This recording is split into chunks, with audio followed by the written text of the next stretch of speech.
Oh, ni original? Ya. Oh, tidak ada penyubah suara ke apa, tak ada? Beki-beki gitu ya? Ada tapi minimum lah.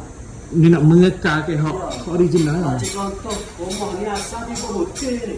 Hak gini? Ya, ada sebutir lagi hak pasal sebelah ni duduk hari ni. Oh, hak nak tu lah? Hak lah? Dia so 2 3. Dia tepek. Ah. Dia tepek. Tapi sebutir hak ada ni, yang pergi ke mana? Yang pergi ke kampus negara. Tapi mana dia akak rumah kau ni? Dia tidak akak, dia dismantle. Oh, pasal semula? Pasal ni. Oh, dahsyat ni. Mau dapat pasal? Ya. Oh.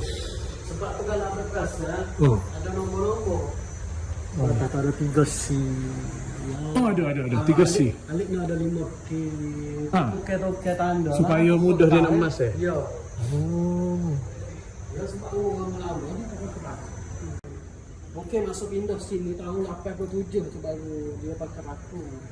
Oh, sebelum ni rumah mana pakai batu dia? Ya, sebelum tu memang dia pakai pasok.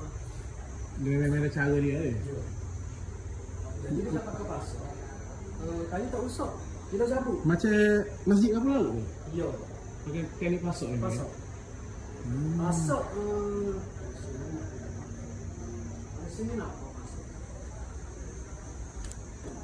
Ni lebih pasok ni. Oh, dia buat lubang lepas tu dia masuk kayu juga. Supaya macam mari baru lah ni kan, pakai Dia ada lubang paku kayu kecil-kecil je kan.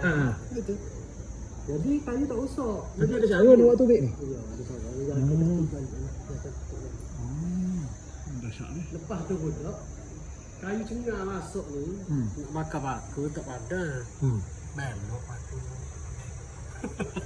Dia guna pasok lah. Ya, guna pasok. Saya tengok depan mata kan, lidah pintu tu, dia cabut. Dua batai, paku dia cabut. Jadi masa museum mari nak beki tu, nak tepek semula. Belum masuk ni 5 batai dah patah. Nak cuba tu. Masa nak masuk tu. Sebab lah kayu tu. Dia panggil apa cengah tapi dia bakar? Cengah masak, cengah tu. Cengah tu. Cengah mata. Jadi kalau hak muda, dia ada longgar.